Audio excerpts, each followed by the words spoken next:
Oi, Rita, uma boa tarde para você, seja bem-vinda. Oi, Estevão. Boa tarde. Depois dessa conta do futuro, vou perder o sono, viu? Não vai ser fácil, hein? Vamos acompanhar. Temos que assistir, temos que acompanhar, Com porque a certeza. conta está cada vez mais salgada. Eu acompanhei um pouquinho dos bastidores com o Gabriel Monteiro enquanto ele editava essa série. Tá muito bacana realmente aqui o convite para quem vai acompanhar na CNN Brasil.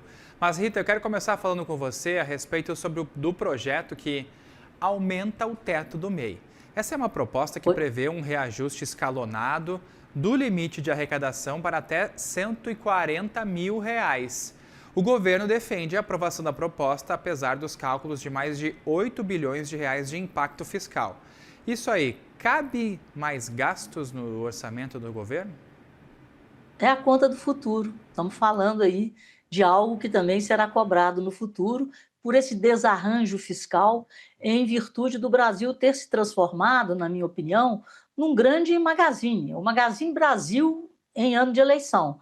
Então, vamos ver quem são os clientes que podem votar em mim. Então, eu vou criando pacotes e produtos a serem oferecidos a esses clientes sem ter a preocupação com o custo desses produtos na máquina pública. Então, aí está mais uma pressão grande sobre o fiscal. Essa conta que você está falando é a conta do governo, porque há muitas controvérsias.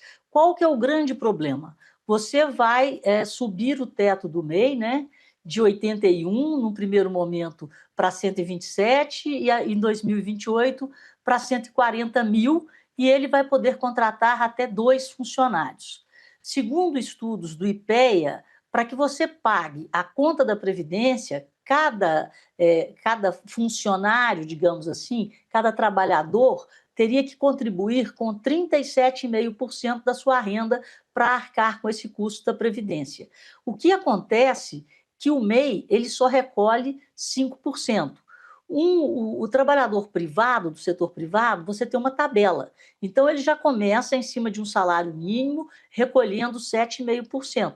E essa alíquota vai sendo escalonada na medida que o rendimento aumenta. Então, acima de cerca de 8.500 e alguma coisa, você já paga 14,5%. Então, o governo vai deixar de arrecadar. Isso nós estamos falando sob o ponto de vista arrecadatório.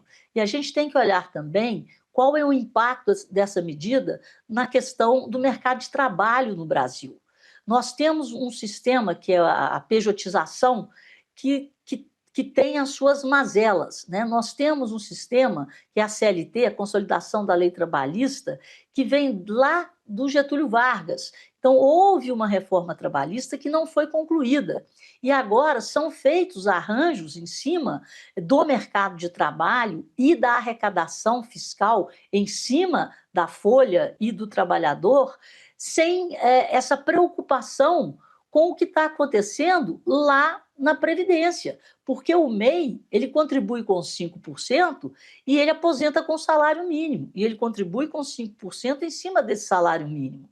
O que nós podemos assistir, principalmente se houver o fim da escala 6 por 1, vai ser uma confusão no mercado de trabalho brasileiro, na minha opinião, com a régua sendo deslocada para baixo.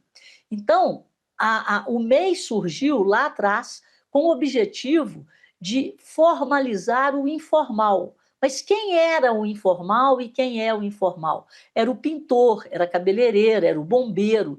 Então, esse trabalho informal, essa renda informal, passava a ter um tratamento formal através do microempreendedor individual, que não recolhia nada e passava a recolher 5%. Só que houve um salto muito grande no número de MEIs. Então, nós tivemos um salto aí no início, né, em 2012, você tinha 1 milhão e poucos de MEI, e hoje nós temos quase 10 milhões de MEIs. Com esse aumento, nesse teto de 81 para 140 em até 2 anos, eu acho que nós vamos ver os PJs virarem MEI por causa do benefício fiscal. E aí o governo deixa de arrecadar e muito. Nós podemos ter agora, funcionando ou trabalhando como MEIs, a gente pode ter engenheiro, advogado, os profissionais liberais, que teriam e terão um custo muito menor, e como o Brasil não enriqueceu, então esse teto de 140 mil atende muito recém-graduado. Então nós vamos ter uma distorção da própria concepção do MEI, que seria um microempreendedor individual para formalizar o trabalho informal. E nós vamos passar a ter trabalhadores formados, graduados, exercendo as suas funções como MEIs, arquitetos, e aí vai ser uma confusão. Mas lá na outra ponta, nós teremos uma perda enorme de receita que vai acabar pressionando ainda mais o combalido fiscal brasileiro. Rita, o mercado também está de olho nas audiências públicas que ocorrem neste momento lá nos Estados Unidos. O ministro Márcio Elias deu uma coletiva de imprensa há poucos minutos e falou que a orientação do governo é não deixar a mesa de negociações.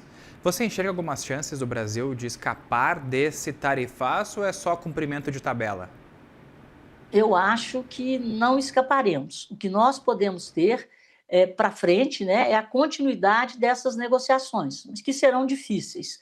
Mas eu acho que o governo brasileiro, o setor privado, nesse momento, gente, nós não estamos falando de política, nós estamos falando de economia, nós estamos falando do futuro de empresas, empresas importantes. Você tem um setor aqui em Minas Gerais extremamente importante, o setor de ferrogusa, nós temos o setor moveleiro, então setores que serão duramente atingidos se essas medidas entrarem em vigor. Então, eu quero parabenizar, inclusive, o estudo que a ANCHAM, né, que é a Câmara de Comércio Brasil-Estados Unidos, apresentou ontem, um estudo técnico. E qual é o estudo técnico? Vamos tirar a política e vamos mostrar as perdas para os dois lados, porque as empresas americanas que importam os nossos produtos, elas terão um aumento de custo, e são aumentos significativos. Então, nós temos que ir por essa via, é no número, é na técnica, é na prática. A CNI apontou ontem também uma perda enorme de comércio com os Estados Unidos, de exportações, e serão mais de 4 mil produtos impactados. E se a gente olhar o Brasil nesse primeiro semestre, isso consta no estudo da ANCHAM, nós tivemos uma queda no comércio com os Estados Unidos de 13%. E esses 13% foi 13% nas exportações e 12% nas importações. E os Estados Unidos respondeu por 9,4% das exportações brasileiras. Esse é o menor índice desde 1997, quando essa série começou a ser apurada. E nós temos que considerar que os Estados Unidos é o nosso maior mercado, né? A China importa mais do que os Estados Unidos, mas os Estados Unidos é um mercado extremamente importante para nós brasileiros, e são os Estados Unidos que mais compram Brasil, compram negócios no Brasil. Então, o maior investidor no mercado brasileiro são os Estados Unidos. Então, as relações diplomáticas, elas têm que ser preservadas independentemente de cunho ideológico. Nós estamos falando de corrente de comércio, que tem que ser preservado para o bem da economia brasileira, para o bem da economia americana. E é nesses termos que a gente tem que conversar.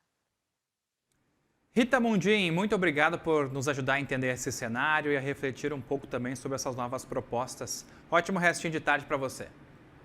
Para nós todos. Até uma próxima.